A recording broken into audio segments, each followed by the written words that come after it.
The conference room projector was still humming when my security badge went from green to red. I'm Jason Crawford, 47 years old, and I just watched 17 years of my life get stolen in under 5 minutes. Scott Patterson, the CEO's 26-year-old son, didn't even look at me when he said it, just straightened his designer tie and announced to the room like he was ordering lunch. Jason will be transferring full ownership of Quantum Shield to Patterson Defense, effective immediately. Here's the thing about Quantum Shield. It wasn't just software. It was military-grade encryption technology that I'd built from scratch over 17 years, starting when I was fresh out of my Navy electronics career.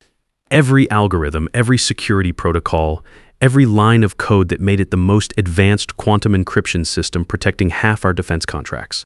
Worth $2.1 billion in patents alone, and now this kid was taking it like it belonged to him. Nobody said a word. Not the CFO sitting 2 chairs down, the same guy who used to ask me to explain basic networking concepts during budget meetings. Not the legal team who'd helped me write the original contracts back in 2007, when I was young and paranoid about getting screwed over by corporate suits. Not even my own engineering leads, guys whose careers I'd built from nothing over the past decade and a half, who knew exactly how many 80-hour weeks I'd put into perfecting this technology. The silence was deafening. These people had watched me save the company from 6 major system breaches, work through Christmas mornings debugging critical Pentagon contracts, miss my daughter's graduation because some general in Washington needed an emergency patch. And now they were sitting there like statues, while Scott claimed credit for everything I'd built. I closed my laptop slowly, deliberately. Scott finally looked at me then, probably expecting me to argue, or beg, or throw some kind of fit. Instead, I just asked Scott, "You sure you've read Clause 18.7, the company's chief legal counsel, same guy who'd helped me draft that clause 17 years ago when I was fresh out of the service and paranoid about getting screwed?" Suddenly found his paperwork very interesting. His face went pale. He remembered. Scott stared at me like I was speaking Arabic. The kid had probably never read a contract in his life, just signed whatever daddy put in front of him. I nodded once, signed the termination papers. They slid across the mahogany table and stood up.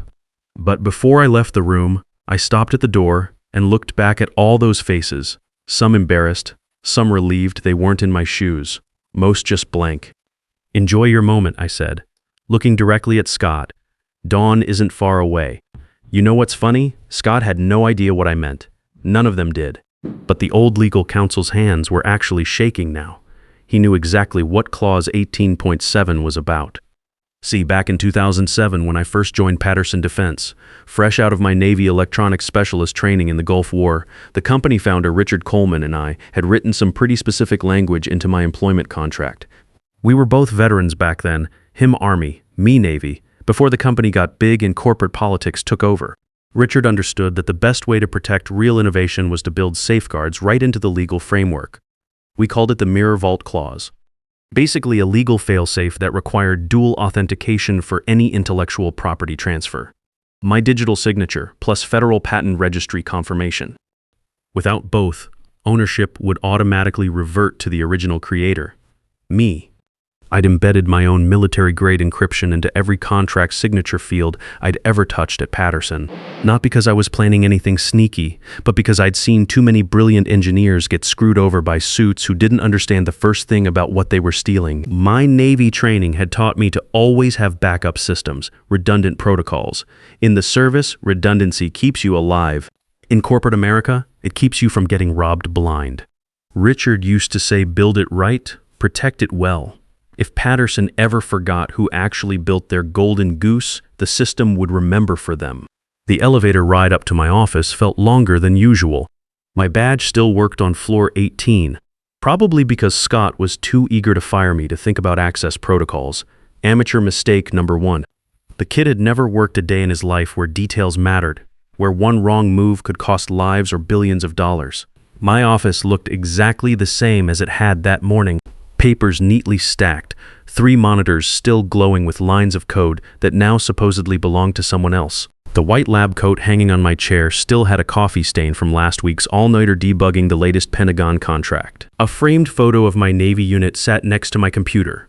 -8 guys who'd trusted me to keep their communications secure in a war zone. I'd never let them down then, And I wasn't about to let some privileged brat steal the technology that had grown from those same principles now. 17 years in this room. 17 years of skipped dinners with my wife Lisa. Missed family barbecues because some system was failing and only I knew how to fix it. Weekend calls that always started the same way. Jason, we've got a problem, and you're the only one who understands this stuff. I'd built Patterson Defense's reputation one emergency fix at a time, one impossible deadline after another. The patent certificate for Quantum Shield sat in its silver frame on my desk, catching the afternoon light through the window. I traced my name etched beneath the official federal seal, feeling that quiet pride that comes from building something that actually matters. Something that protects people, saves lives, keeps America's secrets safe from enemies who'd love to crack our codes. But looking at that certificate, I also felt something else, a cold, calculating satisfaction. Because embedded in every patent filing, every contract signature, every piece of legal documentation tied to my work was the same encryption protocol I'd learned in the Navy. And Scott Patterson, for all his Stanford MBA education and designer suits, had no idea what he'd just stepped into. When I shut down my computer, a single line of text appeared on the screen before it went black. Clause 18.7 pre-verification pending. I packed slowly, deliberately. Rushing would have felt like defeat. And I wasn't defeated. Not by a long shot. I was just getting started. The family photo on my desk showed Lisa and me at our daughter Sarah's high school graduation, the one I'd almost missed because of another emergency Pentagon call. Sarah was at MIT now, studying engineering like her old man with tuition bills that ran $65,000 a year. Our son Mike was deployed with the Marines in the Pacific, serving his country the way I had 20 years before him. These weren't just my achievements Scott was stealing. This was my family's future he was playing with. The technology that paid for Sarah's education, that gave Lisa the security to focus on her master's degree in nursing instead of worrying about money, that let us sleep at night knowing we could handle whatever life threw at us. That night, I sat in my home office while Lisa made dinner, watching city lights flicker like the circuit boards I used to repair in the Navy. My old server tower hummed in the corner, the one I'd never connected to Patterson's network. Best decision I ever made, as it turned out. Lisa found me there around 10 p.m., coffee cup in hand, staring at lines of code scrolling across my screen. "How bad is it?" she asked, settling into the chair next to my desk. After 18 years of marriage, she could read my moods better than I could. Scott Patterson fired me today, claimed ownership of Quantum Shield. Her face went tight. We both knew what that meant. Not just the immediate loss of my salary, but the patent royalties, the consulting contracts, the technology licensing deals that had been building our retirement fund. "What are you going to do?" I turned the screen toward her, showing the diagnostic I was running on my encryption seed. Everything was still there, still active, all the safeguards I'd built into the system over 17 years of careful planning. "Remember what I told you about the Mirror Vault protocol?" Lisa smiled then, the first real smile I'd seen from her all evening. She'd heard me explain this system a dozen times over the years, usually after another story in the news about some engineer getting screwed over by his company. "The thing you and Richard built to protect your work, that thing, it's been counting down since Scott signed those papers this afternoon.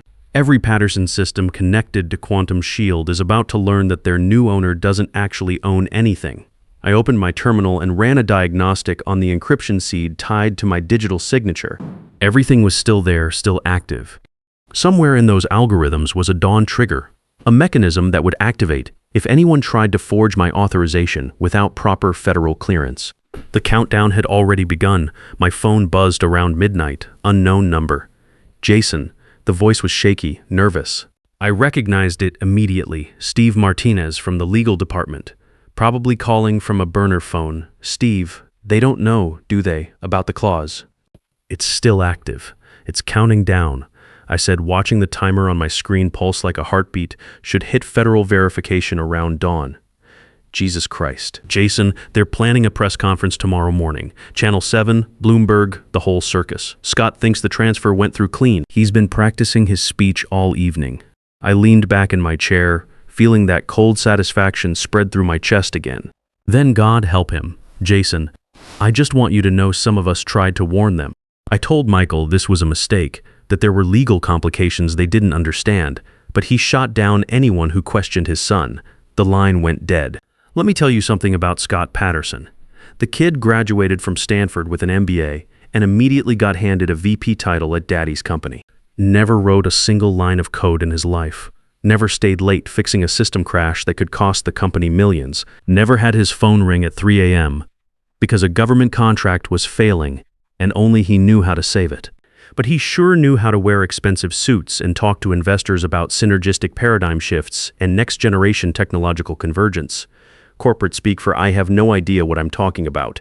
But it sounds impressive enough to fool people who don't know any better. The worst part was watching him in meetings over the past few years, taking credit for innovations he couldn't even pronounce correctly. I'd seen him present my quarterly security reports to the board, stumbling over basic technical terms, while I sat in the back of the room biting my tongue. His father Michael would nod approvingly, proud of his boy's technical leadership. The kid couldn't debug a coffee maker, let alone quantum encryption algorithms that took me 17 years to perfect.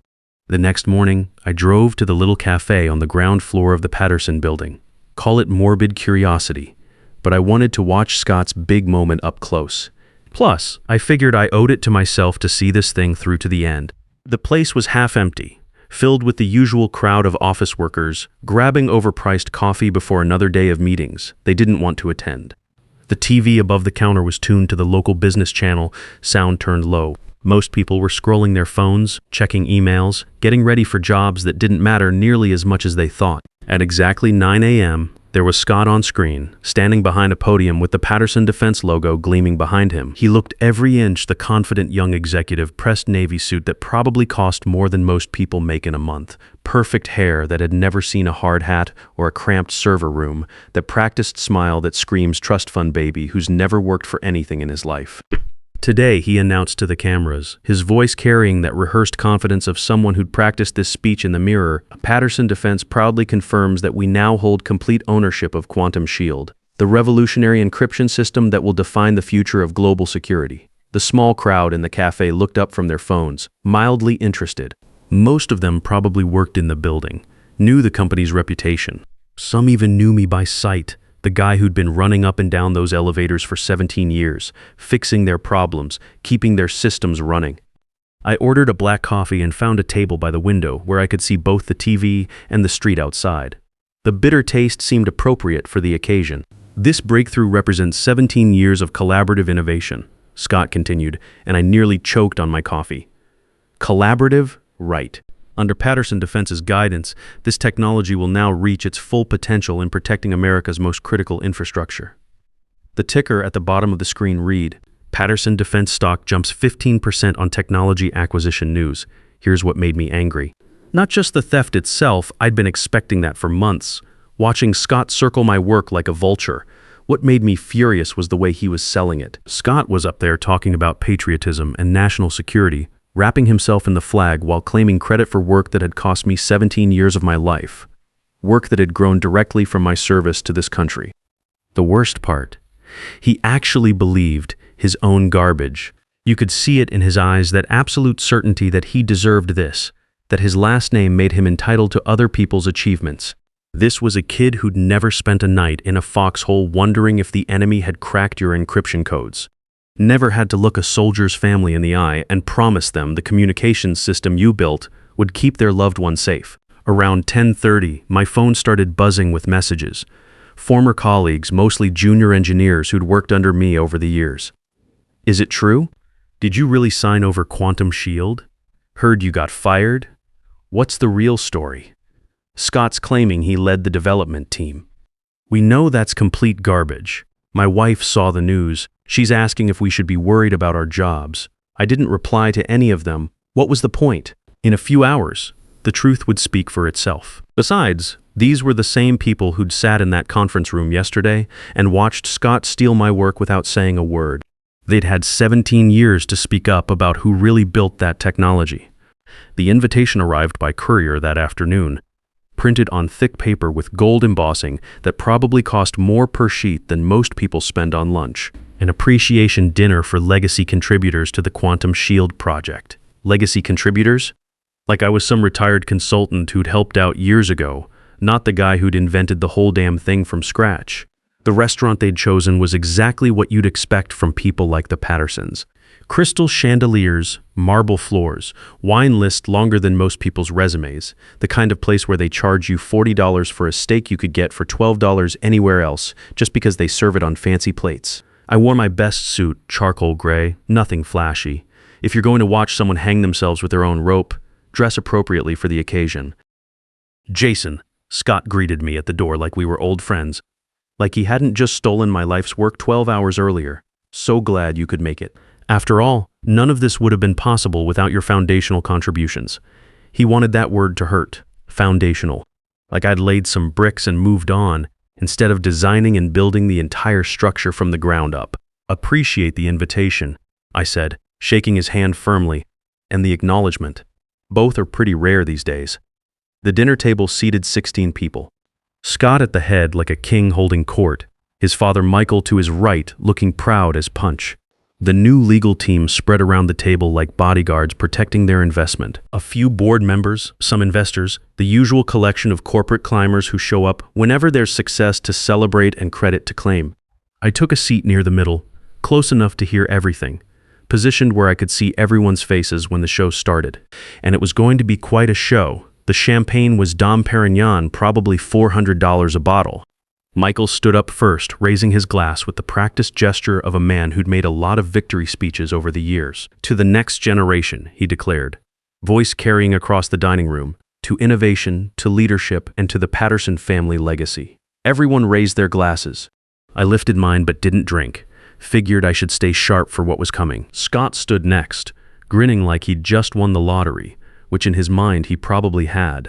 In the space of 24 hours, he'd gone from being daddy's spoiled son to the brilliant innovator who'd just secured the company's future. "Tonight we celebrate more than a business acquisition," he said, voice carrying that rehearsed confidence of someone who'd practiced this speech in the mirror multiple times. "We're celebrating the future. Quantum Shield now belongs fully to Patterson Defense, integrated into our corporate structure, ready to revolutionize how America protects its most sensitive data." He looked directly at me when he said fully belongs. The little punk was enjoying this, savoring every word. This was his moment of triumph, his chance to prove to Daddy and everyone else that he deserved his position. "Integration can be tricky," I said casually, cutting into my steak like we were discussing the weather. "Complex systems are sensitive to ownership transfers. You just want to make sure all the proper authorizations are in place before you flip the switch." A few people around the table chuckled, thinking it was just technical shop talk, the kind of inside baseball that engineers always worry about. Scott's smile flickered for half a second before he recovered. "Our legal team assures me everything is properly documented," he said, but I caught the slight edge in his voice. The kid was smart enough to know when he was being challenged, even if he didn't understand the specifics. "Good," I said, taking another bite. "Just make sure someone backs up the core systems before dawn. You know how finicky quantum encryption can be during ownership transitions." The way I said it, casual, conversational, like I was reminding him to check the weather forecast, made a couple of people pause mid-chew.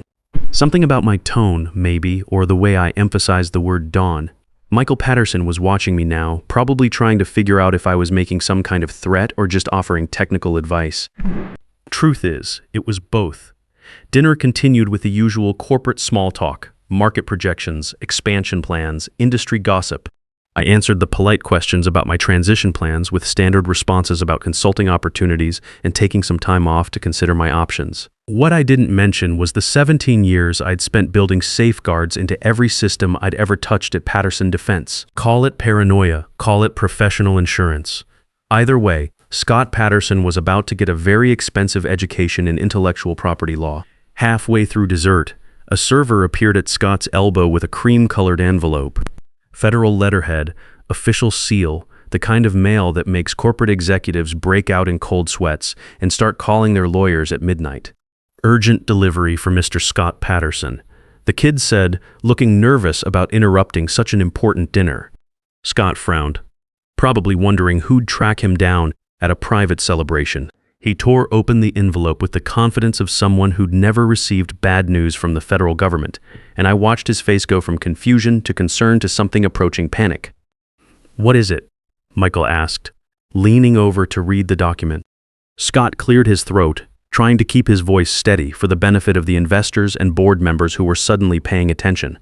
Just a routine compliance check. Patent office wants to verify some documentation, but I could see his hands shaking slightly as he folded the letter, and his voice had lost that confident edge he'd been projecting all evening. The message was simple enough.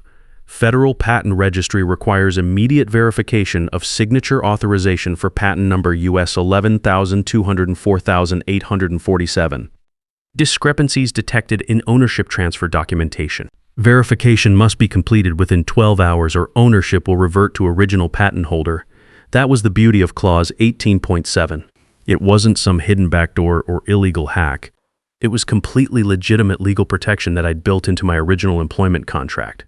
17 years ago, buried deep in the technical specifications that most lawyers skimmed over because they didn't understand the implications. The Federal Patent Database had my biometric signature linked to every piece of quantum shield technology. When Scott tried to claim ownership without proper dual authentication, the system automatically flagged it for review. My military training had taught me to always have multiple verification systems, and I'd applied that same principle to my intellectual property. I stood up, dabbed my mouth with the cloth napkin, and looked around the table at all these people who just spent 3 hours celebrating what they thought was a successful theft. Thanks for dinner, Scott, Michael. It was educational. I paused by my chair, letting my eyes sweep across the faces of investors and board members who were starting to look uncomfortable. You know what I learned tonight. Success looks different depending on where you're sitting. Enjoy the rest of the evening. Tomorrow's going to be a busy day. The drive home was quiet, just me and some old classic rock on the radio. The city looked peaceful at night. Streetlights reflecting off glass buildings, late commuters heading home from honest jobs where they actually earned their paychecks. My phone rang around midnight. Michael Patterson this time, not Scott. Jason, we need to talk. I'm listening. This patent office situation. There seems to be some confusion about the documentation. Our lawyers are saying there might be issues with the transfer authorization. I pulled into my driveway, turned off the engine. Michael, there's no confusion. The system is working exactly as designed. What system? What are you talking about? Clause 18.7, the Mirror Vault Protocol. The legal safeguard that Richard Coleman and I built into my contract 17 years ago specifically to prevent unauthorized IP transfers. Long pause. I could almost hear him flipping through legal documents, probably calling his lawyers at midnight to figure out what the hell I was talking about. Jason, be reasonable. Scott made a mistake, but he's young. We can work this out. Name your price. This isn't about money, Michael. Then what? You want your job back? A promotion? Equity stake in the company? I looked up at my apartment building, lights scattered across the facade like stars. Inside, Lisa was probably asleep, trusting that I'd handle this situation the way I'd handled every crisis in our 18 years of marriage. I want integrity back in the industry. I want merit to matter more than last names. I want 17 years of my work to be recognized for what it is. You're talking about destroying the company over hurt feelings. I'm talking about enforcing the law. The same law your son ignored when he decided to steal my life's work and claim it on national television. Michael's voice got harder, more desperate. You do realize Scott's announcement has already moved the stock price. Investors are committed based on our ownership of Quantum Shield. If you pull some legal stunt now, you'll wipe out millions in market value. Then you should have thought about that before you let your boy play with patents that didn't belong to him. I hung up and went inside. The next few hours were the longest of my life. Not because I was nervous. The legal framework was solid, the technology was foolproof, and the federal database doesn't lie. But because I was about to watch 17 years of relationships and history get reduced to lawsuit documents and SEC filings. At 4:30 a.m., I was already awake, coffee brewing, watching the first hint of dawn creep across the skyline. My laptop showed system diagnostics running in real time. Encryption seeds synchronizing with federal databases, authentication protocols verifying digital signatures. The Mirror Vault was fully activated now. Every Patterson defense system connected to Quantum Shield was pinging the Federal Registry, asking for confirmation that Scott Patterson had legal authority to access Jason Crawford's intellectual property. The answer, of course, was no. At exactly 5:45 a.m., as the sun cleared the horizon and painted the Patterson building golden, every light in the tower began to flicker. Not a power surge, something much more systematic. It was sequence activation. The Dawn protocol that Richard Coleman and I had designed as the ultimate failsafe.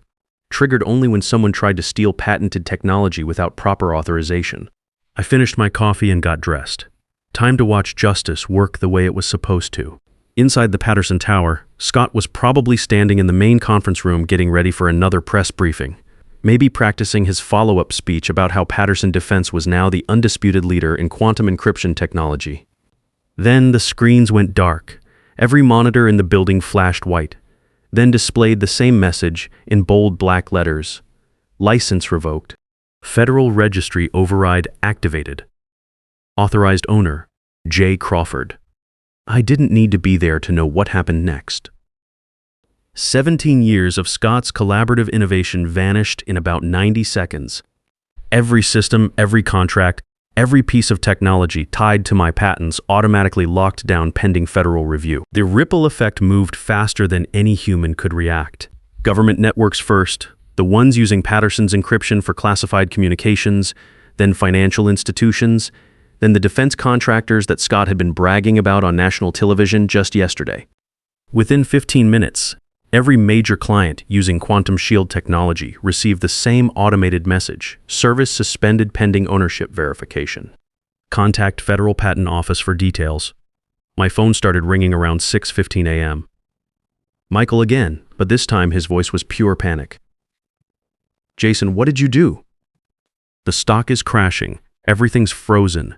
The FBI just called, asking about securities fraud. I was sitting on my balcony watching the sunrise paint the city gold. Beautiful morning, really? Michael, I didn't do anything. The system did exactly what it was designed to do. By noon, the headlines were everywhere. Tech giant collapses after patent dispute. Patterson Defense stock drops 74% in opening hour. FBI investigating possible securities fraud. The footage was almost surreal. Investors gathered outside Patterson headquarters, clutching their phones, watching their portfolios evaporate in real time. Scott getting escorted to a black SUV by federal agents, no longer looking like the confident young executive from yesterday's press conference. Michael announced his resignation by 2 p.m. Health reasons, according to the official statement, though everyone knew what that meant. The board was throwing him under the bus to avoid criminal charges. 6 months later, I was sitting in a much different kind of conference room. Glass walls overlooking downtown Austin, but smaller, cleaner, more honest than anything at Patterson Defense.